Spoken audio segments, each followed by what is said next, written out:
বাংলাদেশে যেমন সাকিব খান এই টাইপের মুভি সবাই দেখতে, কমার্শিয়াল মুভি দেখতে সবাই what do you mean by Shakib Khan এই টাইপের না। মুভি? আসসালামু আলাইকুম বন্ধুরা, আশা করি আপনারা সকলেই ভালো আছেন। তো আজকে যে বিষয়টা নিয়ে আপনাদের মাঝে হাজির হয়েছে সেটি হচ্ছে, আপনারা সকলেই জানেন যে শাকিব খানের বর্তমানে একটা সিনেমা বের হয়েছে, সেটি হচ্ছে তুফান সিনেমা। তো সেটি নিয়ে সারা বাংলাদেশে খুবই আলোচনা হচ্ছে যে শাকিব খানের এই সিনেমাটা কি খুবই ভালো হয়েছে। তো এই বিষয়টা নিয়ে সিএম আহমেদ কিছু কথা বলেছে এবং তার একটা সিনেমা বের হচ্ছে, কিছুদিনের মধ্যে হয়তো বের হবে। তো সেইখানে একজন সাংবাদিক তাকে প্রশ্ন করে যে শাকিব খান টাইপের সিনেমা হবে নাকি। তো সেই কারণে তিনি রেগে যান। তো চলুন আমরা তার মুখ থেকে সেই কথাগুলো একটু শুনি। প্রত্যাশা না থাকে তাহলে আসলে একটা ফিল্মের সাথে বেসিক জায়গা থেকে জড়িত হওয়ার কোনো সুযোগই থাকে না। যে গল্পটা ভালো লাগে, যেই টিম ভালো লাগে, সেই টিমের সাথে কাজ করা আলটিমেটলি। তো অন্তর্জালের টিমটাতে আমরা বিশ্বাস করি, আমাদের টিমটা বেশ ভালো। তো আমার মনে হয় যে সাবজেক্ট প্লটটা যেহেতু বাংলাদেশের আগে হয়নি, আমাদের এই গল্পটা চুজ করার পিছনে মেইন উদ্দেশ্য কিন্তু এটাই ছিল যে এই গল্পটা আমরা এখনো দেখাতে পারিনি। সিনেমাতে তো আমরা আমাদের অনেক ধরনের বাংলাদেশকে দেখিয়েছি, তবে এই বাংলাদেশটা একেবারে নতুন বাংলাদেশ। এই বাংলাদেশ হচ্ছে তারুণ্যের বাংলাদেশ।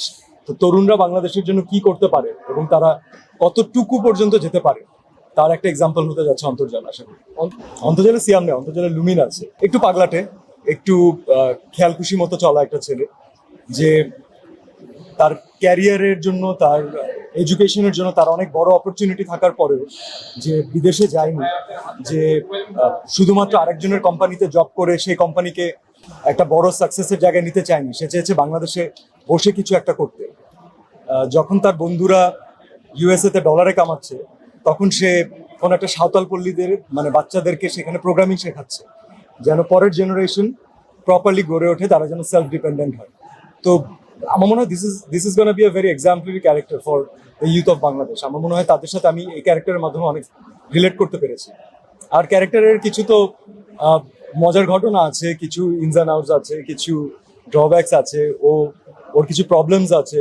তো সেগুলো আমরা টিজার দেখি, আমরা ট্রেলার যখন রিলিজ হবে, আলটিমেটলি সিনেমা যখন আসবে, তখন আপনারা বাকিটা আরো ডিটেলসে জানতে পারবেন।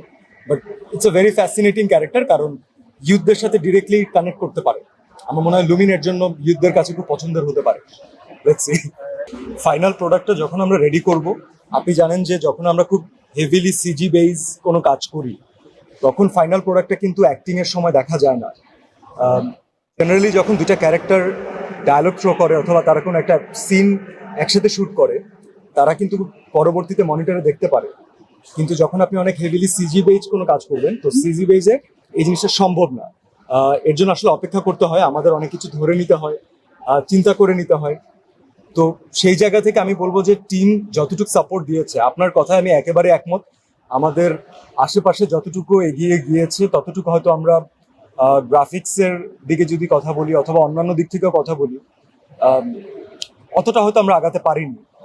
কিন্তু এখন যখন আমরা খুব কম জায়গা থেকে শুরু করব, যদি আমরা এক থেকে শুরু করে প্রথম দিন আসলে 100 যাওয়াটা আমার মনে হয় দর্শকদের জন্য এবং পুরো ইন্ডাস্ট্রির জন্য এটা উচিত হবে না।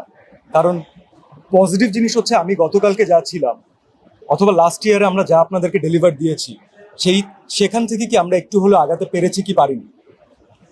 আমি সাহস নিয়ে, আমি দায়িত্ব নিয়ে এটা বলতে পারি যে অন্তর্জাল দেখে আপনারা মনে করবেন যে আমাদের ফিল্ম আরো একটা স্টেপ অ্যাটলিস্ট এগিয়ে গিয়েছে।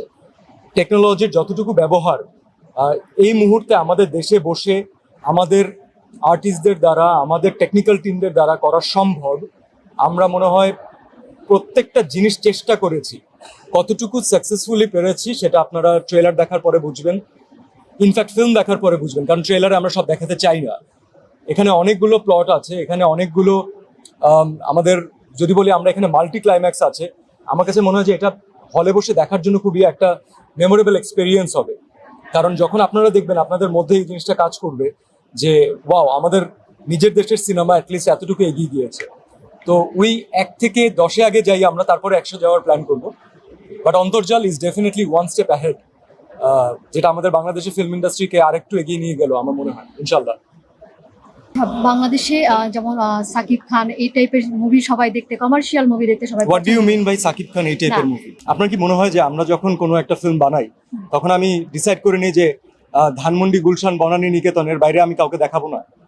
এটা কিন্তু কখনোই হয় না। না সেটা ঠিক আছে। যখন আমরা ফিল্ম বানাই তখন আমরা ফিল্ম সবার জন্যই বানাই।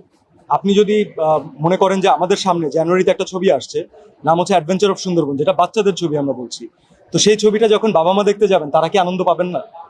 ছবি সবসময় আমরা মানে ফিল্ম সাবজেক্ট আসলে সার্বজনীন হওয়া উচিত।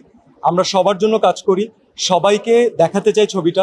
দিনের শেষে কিছু অডিয়েন্স সেটাকে পছন্দ করেন, কিছু অডিয়েন্স খুব পছন্দ করেন, কিছু অডিয়েন্স ওকে ফাইন চলবে এরকম একটা প্যাটার্নে পছন্দ করেন, আবার অনেকে পছন্দ করেন না, উইচ ইজ অ্যাবসলিউটলি ফাইন। কারণ একই জিনিস, একই প্রোডাক্ট, একই ফিল্ম, একই গান সবার একই সাথে পছন্দ হবে এরকম কোনো কথা নেই।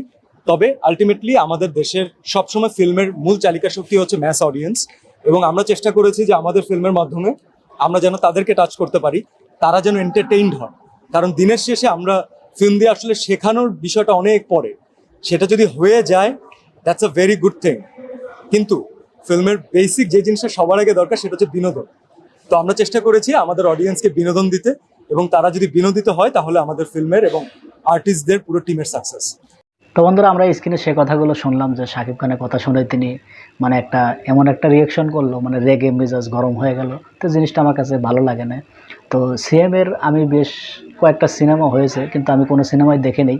তো এই বিষয় নিয়ে আপনাদের যদি কোনো মতামত থাকে অবশ্যই কমেন্ট বক্সে জানিয়ে যাবেন। তো বন্ধুরা, ভালো থাকবেন, সুস্থ থাকবেন, দেখা হয় পরবর্তী কোনো ভিডিও নিয়ে। সে পর্যন্ত ভালো থাকুন। আল্লাহ হাফেজ।